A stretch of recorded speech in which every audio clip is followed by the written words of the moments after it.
ઓમ નમો ભગવતે વાસુદેવાય. નમસ્તે મિત્રો, સ્વાગત છે તમારું કેટી કોમરેડ ચેનલમાં. આજે આપણે વલ્લભ અવતાર ભાગ 1 વલ્લભ અવતારની પૂર્વ ભૂમિકા જોઈશું. વલ્લભ અવતાર કહેવાનું સામર્થ્ય તો મારામાં નથી, પરંતુ કલિકાલમાં આ અવલૌકિક શબ્દ આપણા બધાના કાને સંભળાય એનો એક આ નાનો પ્રયત્ન છે. ભગવાને ગોપીઓને વચન આપ્યું હતું કે હું આવીશ, ભૂતલ ઉપર પ્રગટ થઈશ. ગોપીઓ રાહ જોઈ રહી છે, પ્રભુ ક્યારે પધારે ક્યારે પધારે. જે સમયે ગોપીઓને સમાચાર મળ્યા યશોદાજીને ત્યાં પુત્ર પ્રગટ થયો છે, ત્યારે તેઓ નંદાલયમાં દોડી ગયા છે. એમની વિરહારતી કેટલી વધી ગઈ છે. જ્યારે એ વ્રજ ભક્તો નંદાલયમાં પધાર્યા છે અને પોતાના પ્રાણનાથના દર્શન કર્યા છે, ત્યારે અનિર્વચનીય સુખ તેમને મળ્યું છે. સારસ્વત કલ્પમાં આમ પ્રભુ પ્રગટ થયા, પરંતુ આ કલિયુગમાં મહાપ્રભુજી પ્રગટ થયા. આપણા ઠાકોરજી શ્રી ગોવર્ધનનાથજી શ્રી ગિરિરાજજીમાં પ્રગટ થયા. ઉર્ધ્વ ભુજા ઊંચી કરીને દર્શન આપ્યા. જાણે દેવી જીવોને આશ્વાસન આપી રહ્યા છે કે તમે લીલાથી વિખૂટા પડ્યા છો, તમને લીલાની પ્રાપ્તિ થશે, તમારા માટે શ્રી વલ્લભ પ્રગટ થશે. ઉર્ધ્વ ભુજાનો આ ભાવ છે.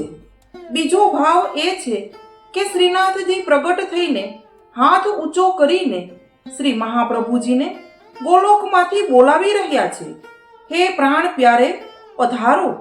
અને જાણો છો શ્રીનાથજીના મુખારવિંદના દર્શન ક્યારે થયા? જ્યારે ચંપારણ્યમાં શ્રી મહાપ્રભુજીનું પ્રાગટ્ય થયું. આ રીતે શ્રીનાથજીએ બતાવી દીધું કે મારા જ મુખારવિંદ અવતાર વદનાવતાર શ્રી વલ્લભ ભૂતલ ઉપર પ્રગટ થયા છે. આ પ્રાગટ્ય કલિયુગમાં જ થશે એવો સંકેત આપણને ગ્રંથોમાં જોવા મળે છે. શ્રી વલ્લભાધીશ જે સદા પ્રિયા પ્રિયતમના આનંદ પરમાનંદ રસમાં અહર્નિશ નિમગ્ન છે, તેમને ભગવદ આજ્ઞા થઈ અને જીવોની ચિંતા કરીને નિજાનંદ નિમગ્ન શ્રી વલ્લભ ભૂતલ ઉપર પધાર્યા, આપણા માટે પધાર્યા. અને બીજા કોણ પરમ કૃપાળુ છે તો કે શ્રી યમુનાજી. શ્રી યમુનાજીને એ સમયે પણ નિજ જનોની સુધી રહે છે. પ્રિય સંગ રંગ ભરી કરી કલોલે. શ્રી યમુનાજીની ભીતર નિકુંજમાં સૈયા ઉપર શ્રી ઠાકોરજીની સાથે આપ પોઢ્યા છે. શ્રી ઠાકોરજી પોઢ્યા છે. શ્રી ઠાકોરજી વિચારે છે, આજે શ્રી યમુનાજી કઈ બોલતા કેમ નથી? શ્રી ઠાકોરજીને ત્યારે સુખ થાય જ્યારે શ્રી યમુનાજી કંઈક બોલે. ચિત્ત મેં તબ પરત ચેન જબહી બોલે. શ્રી યમુનાજી શું બોલે છે? આ સમયે પણ શ્રી યમુનાજી શ્રી ઠાકોરજીને આપણા જીવોની શુદ્ધિ કરાવી રહ્યા છે. જે લીલારસમાં સદાની મગ્ન રહેતા હોવા છતાં જીવોની શુદ્ધિ ભગવાનને કરાવે છે. જીવોના હિતાર્થ એ લીલારસની મગ્ન સ્થિતિને પણ ત્યાગીને ભૂતલ ઉપર પધારે છે. આવા શ્રી વલ્લભ છે અને શ્રી યમુનાજી છે. શ્રી વલ્લભના પ્રાગટ્ય પૂર્વેનું યુગ જોઈએ. પુરાણોમાં આપણે કથાઓ વાંચીએ છીએ કે દેવો અને અસુરોનો સંગ્રામ ચાલતો રહેતો. કોઈક વાર દેવો જીતે, કોઈક વાર અસુરો જીતે. ભગવાન દેવતાઓને સલાહ આપે છે, સમુદ્ર મંથન કરો, તેમાંથી અમૃત નીકળશે, તે પીને અમર થાઓ. ભગવાને ધન્વંતરી રૂપથી અમૃત પીવડાવી દીધું. પછી સંગ્રામ થયો. અમૃત પીને દેવો અમર તો થયા, પરંતુ અસુરોથી હારી ગયા. સ્વર્ગનું અને પૃથ્વીનું સામ્રાજ્ય અસુરોને મળી ગયું. મહારાજ બલિ રાજા થયા. દેવતાઓ કહે છે, મહારાજ આપે કેવું અમૃત પીવડાવ્યું, અમારું તો બધું જ જતું રહ્યું. દેવતાઓને ભગવાન સલાહ આપ્યા કરે છે. મર્યાદા પુરુષોત્તમ શ્રી રામનો અવતાર થયો ત્યારે દેવતાઓએ કહ્યું, મહારાજ આપે સલાહ આપી સમુદ્ર મંથન કરો, અમૃત પી લો, પરંતુ તેનાથી કશુંય થયું નહીં. શ્રી રામજીએ કહ્યું, એમ કરો, અમારા પરિકરમાં સંમલિત થઈ જાઓ. કૃપા જુઓ ભગવાનની. એ દેવતાઓને ભગવાને વાનર સેનામાં સંમિલિત કર્યા. એ જેટલા વાનર રીછ વગેરે હતા એ દેવતાઓ હતા. જ્યારે ભગવાન શ્રી રામ વિજયી થયા ત્યારે એમને સૌને અભિમાન થયું. શ્રી રામ અમારા બળથી જ વિજયી થયા છે. અમે સાથે ન હોત તો ખબર પડી જાત કે યુદ્ધમાં કેમ જીતાય છે. અમે કેટલો ત્યાગ કર્યો. ઘર-બાર, કુટુંબ બધું છોડીને ભગવાનની સેવામાં રહ્યા. ભગવાને જોયું કે આમનામાં દોષ આવી ગયો છે. હવે આમનું કલ્યાણ કેવી રીતે કરવું? એમને કયો માર્ગ બતાવવો? ભગવાને તે માટે દેવતાઓને પોતાના વંશમાં જન્મ આપ્યો. કૃષ્ણ અવતાર સમયે યાદવ વંશ પ્રગટ થયો. તેમાં દેવતાઓ પ્રગટ થયા. દેવતાઓ ભગવાનના વંશમાં જન્મ્યા પછી પણ કૃતાર્થ થયા નહીં. શ્રીમદ ભાગવત દશમ સ્કંદ ઉત્તરાર્ધની કથા છે કે પરસ્પર લડીને તેઓ સમાપ્ત થઈ ગયા. ભગવાને જોયું કે યાદવો તો સંબંધોમાં જ અટકી ગયા છે. કહે છે, હવે મારે શું કરવું? તમને મારા વંશમાં જન્મ આપ્યો છતાં તમારા ચિત્તમાં જે વિકાર હતો તે ન નીકળ્યો. દેવતાઓ કહે છે, પ્રભુ સાંભળો, પહેલા તો અમે તમારા વંશમાં જન્મ્યા હતા. હવે એવી કૃપા કરો કે આપ અમારા વંશમાં અવતાર લો.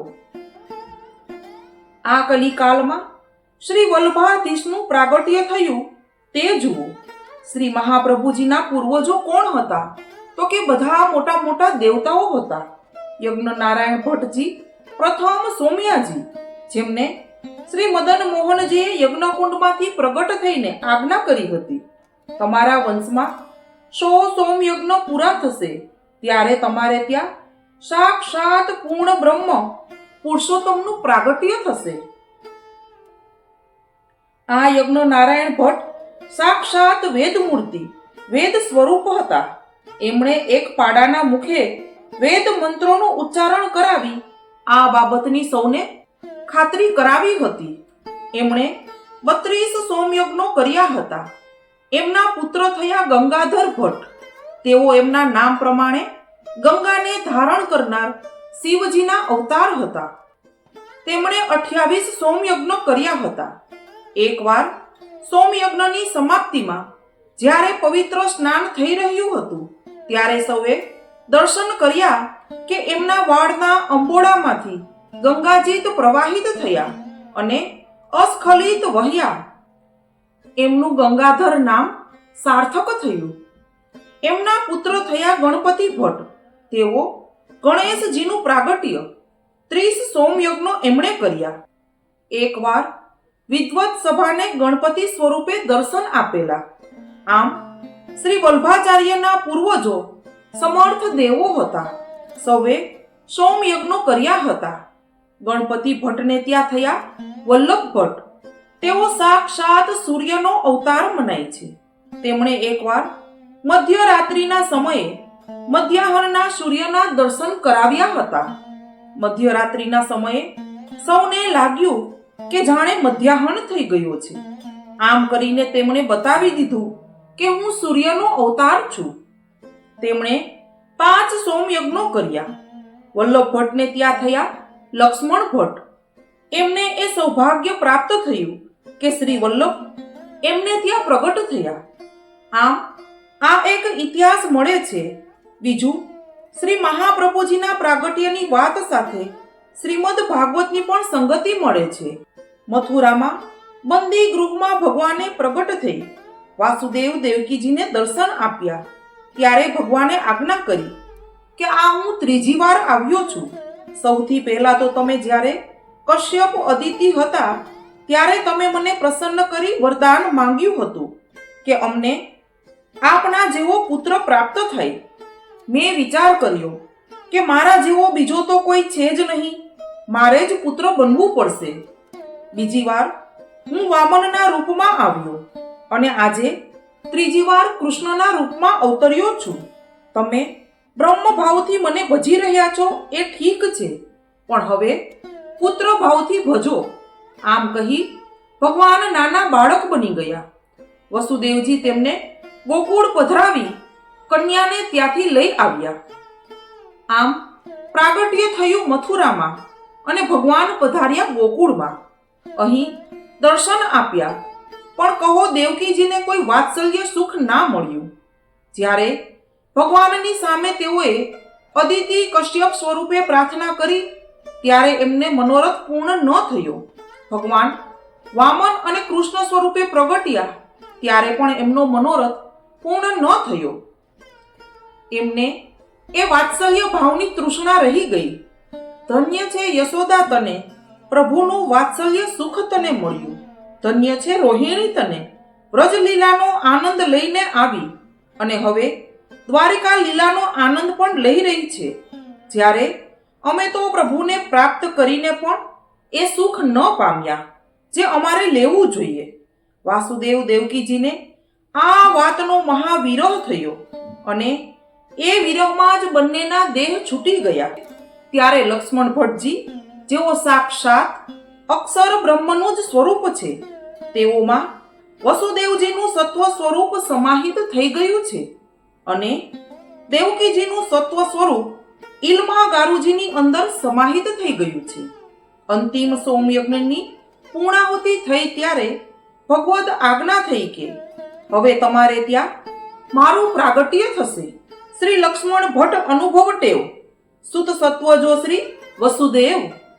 4 વાર વસુદેવજીએ તપસ્યા કરી. ફલ સ્વરૂપે તેમને ત્યાં આ શ્રી વલ્લભનું પ્રાગટ્ય થયું.